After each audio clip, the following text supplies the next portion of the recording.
Solution. आपल्याला माहित आहे, we know that mean diameter of mean diameter कसा काढतो आपण? d is equal to mean diameter equal to outside diameter minus pitch by 2. Outside diameter किती आहे? 24 मायनस पिच किती आहे? 5 भागिले 2. म्हणजे आपला मीन डायमीटर किती आला? 21.5 आहे. त्याच्यानंतर helix angle tan alpha is equal to p by pi. p म्हणजे काय? पिच आणि d म्हणजे काय? Mean diameter. तो फाइंड आउट केला. 5 डिवायडेड बाय पाय इंटू 21.5 म्हणजे हेलिक्स अँगल किती आला? 0.0740. ओके. आता आपल्याला सूत्र माहित आहे कोणतं? Force required at the circumference of the screw. हा फॉर्म्युला माहित आहे. P is equal to W into tan phi plus tan alpha divided by 1 minus tan phi into tan alpha. आता याच्यामध्ये आपल्याला सगळ्या व्हॅल्यू माहिती आहे. W ची व्हॅल्यू माहित आहे, tan phi ची माहित आहे, tan अल्फा माहित आहे. आपण जसं तशा व्हॅल्यू पुट केली. W ची व्हॅल्यू 2.5 इंटू 10⁻³ कारण का गिवन डाटा मध्ये दिला आपल्याला. tan phi given data 0.12, tan alpha find out केली व्हॅल्यू आपण 0.07. हे पूर्ण व्हॅल्यू ठेवल्यानंतर P इज इक्वल टू आपल्याला काय आलं? 489.397. हा पॉवर कोणता आहे? सर्कम्फरन्स ऑफ द स्क्रू आहे. आलं का लक्षात? आपल्याला पॉवर कसं फाइंड आउट करायला सांगितलेलं आहे? Power required to operate the screw. आलं का लक्षात? मग हा पॉवर का काढला आपण? कारण का टॉर्क काढताना आपल्याला ह्या फॉर्म्युल्यामध्ये ह्या पॉवरचा यूज होणार आहे म्हणून पॉवर काढला. आता आपल्याला जे गेम आहे power required to operate the screw कसं फाइंड आउट करणार? P is equal to torque into angular velocity. मग पहिल्यांदा आता आपल्याला टॉर्क फाइंड आउट करायचं आहे आणि नंतर अँगुलर वेलोसिटी फाइंड आउट करायचं. तर टॉर्कचा फॉर्म्युला काय आहे? P into D by 2. Okay, P into D by 2. हे P कोणता आहे? Power required at the circumference of the screw. हे P आहे. आलं का लक्षात? तर ह्या P ची व्हॅल्यू लक्षात कशी ठेवली? D च्या फॉर्म्युल्यामध्ये. आणि D हा मीन डायमीटर आहे जो आपण इथे फाइंड आउट केला आहे. P ची व्हॅल्यू ठेवली, D ची व्हॅल्यू ठेवली. हे जर कॅल्क्युलेशन केलो आपण तर आपल्याला काय व्हॅल्यू भेटते? टॉर्कची 5261.02 न्यूटन mm. त्याला न्यूटन मीटर मध्ये कन्वर्ट करायचं. 5.261 न्यूटन मीटर.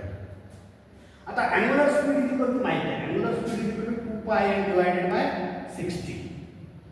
2 ला 2 पाय ची किंमत 3.14. n ची किंमत आपल्याला इथे डाटामध्ये दिली आहे 30 rpm. ती ठेवलेली आहे divided by 60.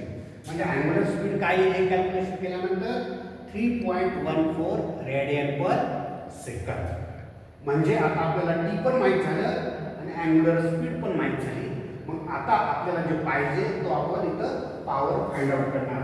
Power required to operate the screw P T into angular speed.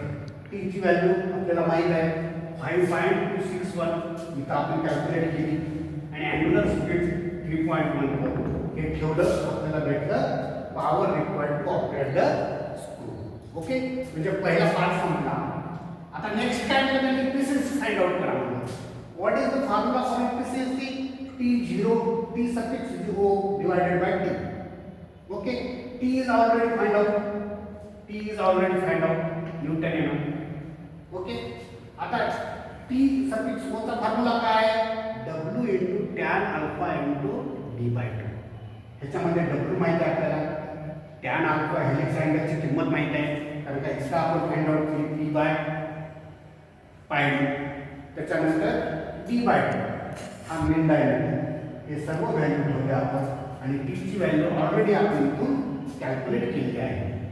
Newton mm मध्ये ठेवायची तिथे टी ची व्हॅल्यू. आलं का लक्षात? कारण का डायमीटर आपण mm मध्ये ठेवायचे. हे लक्षात घ्या. जर आपण हे कॅल्क्युलेशन केलं इफिशियन्सी काय आहे 0.3781 म्हणजे 37.81% ही इफिशियन्सी. आलं का लक्षात? तर या प्रॉब्लेम मध्ये आपल्याला काय काय काढायचं होतं? Power required to operate the screw. आलं का लक्षात? आणि कन्फ्यूज होऊ नका. हा फॉर्म्युला जो आहे P is equal to W into tan phi plus alpha divided by 1 minus tan phi into alpha.